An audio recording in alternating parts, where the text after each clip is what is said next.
દેશ સહિત વિશ્વમાં ગુજરાતના પેરિસ તરીકે ઓળખાતું ધર્મજ ગામ આજે ક્યાંક ને ક્યાંક રોગચાળાના સપેટમાં આવી ગયું છે। પ્રાપ્ત માહિતી અનુસાર 31 જેટલા લોકો અહીંયા જે કમળાના રોગથી પીડાઈ રહ્યા છે। ખાસ કરીને જે પ્રકારે અત્યારે આરોગ્ય વિભાગની ટીમો છે તે ધર્મજ ખાતે કાપકી દેવામાં આવી છે અને ધર્મજ ખાતે અત્યારે આરોગ્ય વિભાગની ટીમો દ્વારા સમગ્ર મામલે તપાસો આરંભવામાં આવી છે અને તમામ બાબતે સૂચનો આપવા માટે જિલ્લાના CDHO અત્યારે પહોંચી ચૂક્યા છે। હાલ જે પ્રમાણેની માહિતી સામે આવી રહી છે, છેલ્લા 4-5 દિવસની અંદર કુલ 31 જેટલા લોકો કમળાના ઝપેટમાં આવી ગયા હોય તે પ્રકારની સ્થિતિ ધર્મજ ખાતે જોવા મળી રહી છે। અત્યારે જોઇન્ડિસના કેસો, જે કમળાના કેસો આપણા ધર્મજ ગામમાં વધુ પડતા જોવા મળેલ છે, તો તે અને હાલમાં 31 જેટલા કેસ જોવા મળેલા છે અને ખાસ કરીને ભોયવાસ અને રામપુરા ચોક વિસ્તારમાં વધારે જોવા મળેલ છે। તો મેડિકલ ટીમ દ્વારા સંકલનમાં રહીને બધા ઘરવાઇઝ સેમ્પલ લેવામાં આવે છે પાણીના અને ટેસ્ટિંગ કરવામાં આવે છે તથા મેડિકલ ટીમ દ્વારા જે લીકેજીસ પાણીનું બતાવેલ છે બહાર જેવું તે પણ કામગીરી સત્વરે પૂરી કરવા કોશિશ ચાલુ રહી છે। પ્રાપ્ત માહિતી અનુસાર એક જે બાળકી છે 17 વર્ષની, તેનું પણ સારવાર દરમિયાન ક્યાંક ને ક્યાંક મોત નીપજ્યું હોવાની માહિતી સામે આવી છે। ત્યારે અત્યારે આરોગ્ય વિભાગ દ્વારા જે આરોગ્ય કર્મીઓ છે તેમને માર્ગદર્શન પૂરું પાડવામાં આવી રહ્યું છે, તેમને સૂચનો આપવામાં આવી રહ્યા છે અને જે પ્રકારેની અહીંયા સ્થિતિ જોવા મળી રહી છે તે ક્યાંક ને ક્યાંક પીવાના પાણી અથવા તો અખાદ્ય ખોરાકના કારણે આ સ્થિતિ ઉત્પન્ન થઈ હોય તે પ્રકારેની માહિતી સામે આવી રહી છે। ત્યારે ગ્રામ પંચાયત દ્વારા કુલ 14-15 જગ્યાઓ પર, જે જગ્યાઓ પર આરોગ્ય વિભાગ દ્વારા બતાવવામાં આવી હતી તેટલા લીકેજીસ બતાવવામાં આવ્યા હતા, જ્યાં આગળ પાણી ક્યાંક ને ક્યાંક ગટરનું પાણી પીવાના પાણી સાથે ભળી જવાના કારણે આ પ્રકારની સમસ્યા સર્જાઈ હોય તે પ્રકારની માહિતી સામે આવી છે। આરોગ્ય વિભાગ દ્વારા ગ્રામ પંચાયતનું ધ્યાન દોરવામાં આવ્યું। ગ્રામ પંચાયતે તાત્કાલિક પગલાં લઈને જે પાણીની પાઇપલાઇનોમાં જે ભંગાણ પડ્યું હતું તેને ક્યાંક ને ક્યાંક સમારકામ માટે કામ આરંભી દેવામાં આવ્યું હતું અને ઘણી મોટાભાગની જગ્યાઓ પર સમારકામ કરી પણ લેવામાં આવ્યું છે। આજથી 5-7 દિવસ પહેલાં મને જાણવા મળેલું કે 2-3 કેસ કમળાના છે, એટલે તરત મેં તાત્કાલિક આરોગ્ય ટીમને જાણ કરી અને ધર્મજ પંચાયતમાં જાણ કરી। ધર્મજ પંચાયત અને આરોગ્ય ટીમ જોડે મળીને જે એના માટે પ્રાયોજનો કરવાના હતા એ પ્રાયોજનો ચાલુ કરી દીધેલા। પછી વધારે રોગ મળતા પેટલાદ અને આણંદથી આરોગ્યની ટીમો આવી, CDHO સાહેબ આવ્યા અને છેલ્લા 5-6 દિવસથી સતત આના માટે અમે જાગૃત અને કાર્યરત છે કે કઈ રીતે આના રોગ કાબૂમાં આવે એના માટે જે કરવા માટેની પ્રક્રિયા છે બધી અમે પૂરી કરી લઈ છે। આરોગ્ય ટીમે અમને જે જણાવ્યું એ બધી પ્રક્રિયા પૂરી કરી છે।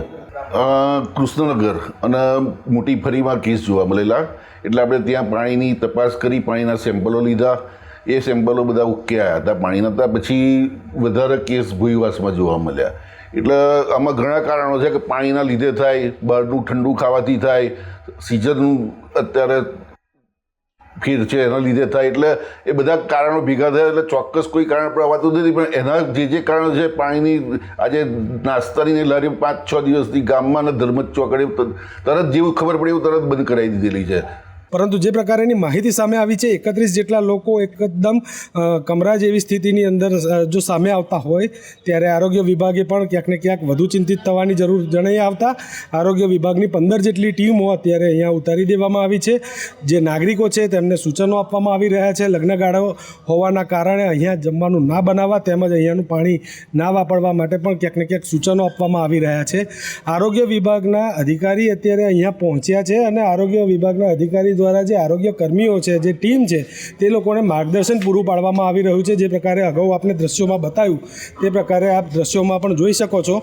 આરોગ્ય કર્મીઓની આ જે ટીમ છે તે અત્યારે ધર્મજ ખાતે આવી છે અને આરોગ્ય અધિકારી દ્વારા તેઓને માર્ગદર્શન પૂરું પાડવામાં આવી રહ્યું છે।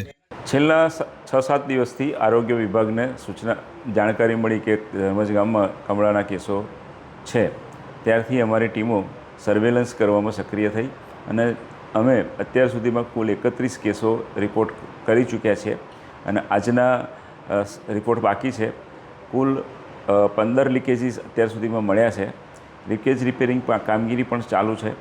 તમામ 15 ટીમો ધર્મજ ગામમાં સર્વે ઘરે ફરીને સર્વે કરે છે, શંકાસ્પદ કેસો, કન્ફર્મ કેસો શોધે છે અને ક્લોરિનેશન, આરોગ્ય શિક્ષણ કે પાણી ગરમ કરીને પીવો, ઉકાળીને પીવું, ખોરાક વાસી નહીં ખાવો, તાજો ખાવો અને સંડાસ ગયા પછી હાથ પગ સાબુથી ધોવા જેવી સૂચનાઓ તમામ નાગરિકોને આપવામાં આવી રહી છે તથા જે કોઈ શંકાસ્પદ કેસ મળે એને CHC ધર્મજ ખાતે મોકલવામાં આવે છે. CHC ધર્મજ ખાતે બાળરોગ નિષ્ણાત અને ફિઝિશિયનની પણ વ્યવસ્થા કરી દીધી છે અને 24 કલાક ત્યાં દાખલ થવાની અને સારવારની ફેસિલિટી પણ છે, જેથી કરીને કોઈપણ દર્દીને મુશ્કેલી જણાય તો તાત્કાલિક CHC ખાતે પણ સારવાર લઈ શકે છે. અહીંથી વધારે સારવાર માટે પણ રિફર કરવાની વ્યવસ્થા તથા પેટલા સિવિલમાં પણ ફિઝિશિયન અને પીડિયાટ્રિશિયનની સેવાઓ ઉપલબ્ધ છે.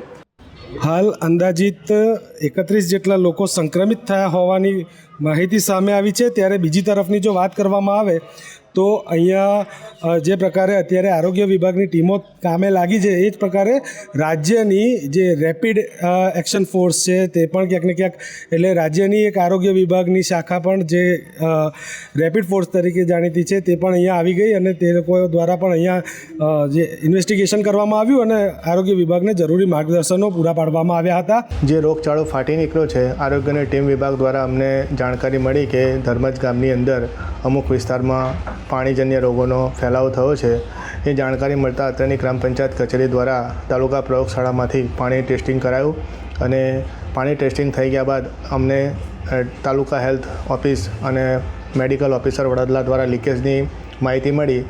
પ્રથમ દિવસે જે લીકેજની માહિતી મળી હતી એમાંથી અમે તાત્કાલિક ધોરણે ગાંધી ચોક, હરિજનવાસ, ચામુંડા વિસ્તારના લીકેજ રિપેર કરાવી દીધા છે. બીજા દિવસે ઉમિયાપુરા વિસ્તારની જે માહિતી મળી હતી તે લીકેજ પણ તાત્કાલિક ધોરણે બંધ કરાવી દીધેલ છે અને છેલ્લા 15 દિવસથી ગ્રામ પંચાયત કચેરીના વોટરવર્ક્સ દ્વારા સવાર સાંજ બપોરે 2 ટાઈમ ક્લોરિનેશનયુક્ત પાણી ગ્રામજનોને પૂરું પાડવામાં આવે છે અને ગ્રામજનોને અપીલ કરવામાં આવે છે કે ક્લોરિનવાળું પાણી અને ઉકાળીને પાણી પીવું તથા ગામના જે પાણીપુરી, ભજીયાની લારી, ફરસાણની લારી એવી જે કોઈ લારીઓ છે તે ગ્રામ પંચાયત દ્વારા બંધ કરાવી છે અને કોઈને બહારનું ન ખાવાની તદ્દન અપીલ કરવામાં આવેલ છે.